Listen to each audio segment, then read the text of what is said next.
इसको हम लोग, ये भी कंपाउंड स्टेटमेंट है, बीच में एंड है, हिंदी में इसको क्या बोलेंगे, और। अब सुनो बच्चे, ये हमारा पूरा कंपाउंड स्टेटमेंट सही कब हो जाएगा, जब इसमें से, मतलब ये दोनों हमारा, ये पूरा कंपाउंड स्टेटमेंट करेक्ट कब होगा, जब दोनों करेक्ट हो, ये भी करेक्ट हो, ये भी करेक्ट हो, एक्स वाई से बड़ा भी हो, और अगर एक्स जेड से बड़ा भी है, एक्स जेड से भी बड़ा है और जेड वाई से भी बड़ा है, मतलब ये भी करेक्ट है, ये भी करेक्ट है, तब जाके हम बोलेंगे ये हमारा कंपाउंड स्टेटमेंट करेक्ट है। ठीक है, अगर एंड लगा है तो, और लगा होता तो कोई एक करेक्ट होता तो हम बोल देते ये करेक्ट है हमारा कंपाउंड स्टेटमेंट। बट एंड में क्या होना चाहिए, ये भी करेक्ट होना चाहिए एंड ये भी करेक्ट होना चाहिए, तभी जाके हम बोलेंगे ये हमारा कंपाउंड स्टेटमेंट करेक्ट है। ठीक है, कोई अगर एक भी इनकरेक्ट हो गया, मान लो कि ये करेक्ट हो गया बट ये इनकरेक्ट हो गया, तो ऑन द होल ये हमारा कंपाउंड स्टेटमेंट इनकरेक्ट हो जाएगा। ये बात आई थिंक आपको क्लियर हो रही होगी, मैं बोल रहा हूँ काफ़ी मैं स्ट्रेस दे दे के समझा रहा हूँ। ठीक है, तो एंड और का यही मतलब होता है।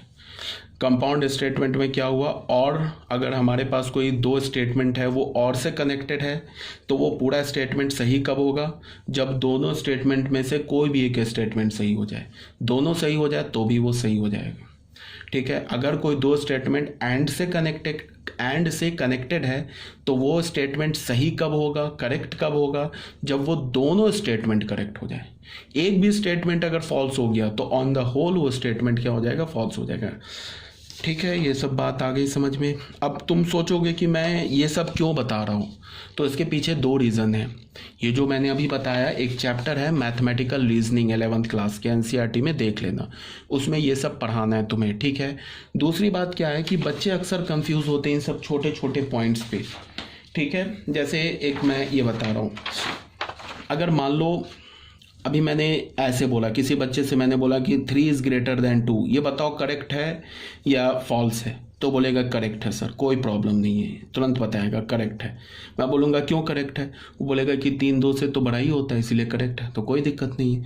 अगर मैं बोलूँ कि 3 जो है वो लेस है क्या 4 से, तो वो भी बोलेगा कि हाँ ये भी करेक्ट है, बिकॉज 3 4 से छोटा होता है। अब मैं अगर उसे ऐसे बोल दूँ कि 3 is greater than equal to, ये करेक्ट है, तो जो भी बच्चे एवरेज स्टूडेंट होंगे ना, वो क्या बोलेंगे, सर इनकरेक्ट है, ये गलत है। मैं पूछूंगा क्यों गलत है, क्लास में मैं अक्सर ही इस टाइप के क्वेश्चन देता हूँ, जो 10 पास आउट बच्चे होते हैं ना, उनसे मैं ये क्वेश्चन देके पूछता हूँ, बोलता हूँ ये करेक्ट है या इनकरेक्ट है, तो मैक्सिमम 90% बच्चे बोलते हैं सर इनकरेक्ट है। मैं पूछता हूँ क्यों इनकरेक्ट है, तो बोलेंगे कि 3 2 के इक्वल थोड़े ना होता है। तो मैं उनको ये जवाब देता हूँ कि ये कहाँ बोल रहा है कि 3 2 के इक्वल है, ये थोड़े ना बोल रहा है कि 3 2 के इक्वल है, 3 इज इक्वल टू 2।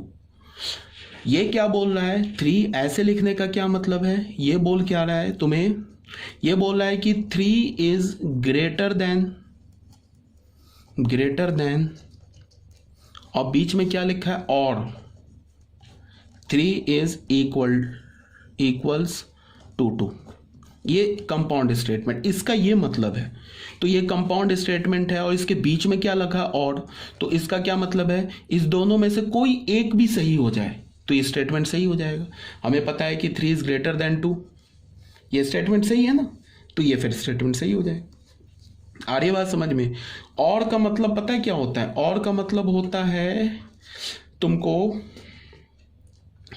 ऑप्शन, और का मतलब क्या होता है ऑप्शन, एंड का मतलब क्या होता है कंडीशन।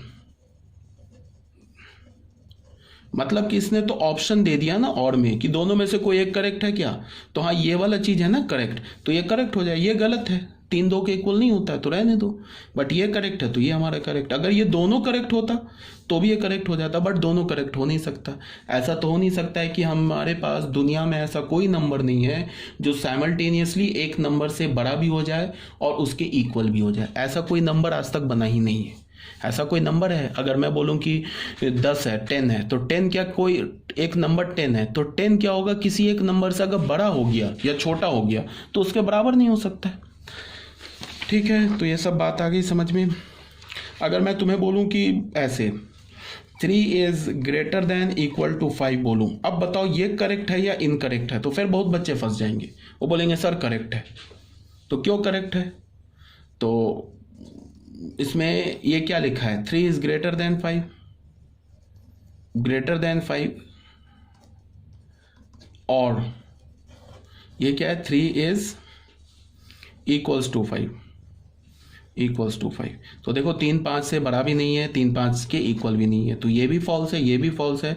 ऑन द होल क्या हमारा ये जो स्टेटमेंट लिखा है ये फॉल्स लिखा हुआ है, तो मतलब ये फॉल्स स्टेटमेंट है। ठीक है, आपको समझ में आ रहा होगा।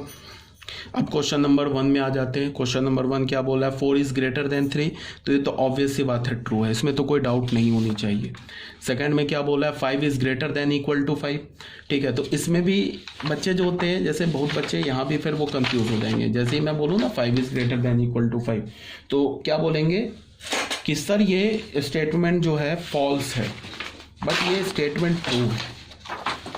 क्यों बोलेंगे 5 5 से बड़ा थोड़े ना होता है, तो कहाँ मैं बोल रहा हूँ कि 5 5 से बड़ा होता है, ये तो मैंने बोला नहीं है, मैंने तो ऑप्शन दिया है ना, 5 इज ग्रेटर देन 5 और 5 इज इक्वल्स टू 5। तो बीच में जो ऑप्शन है, ये जो हमारा कंपाउंड स्टेटमेंट है, इसके बीच में और है ना, तो और का मतलब होता है क्या, ऑप्शन।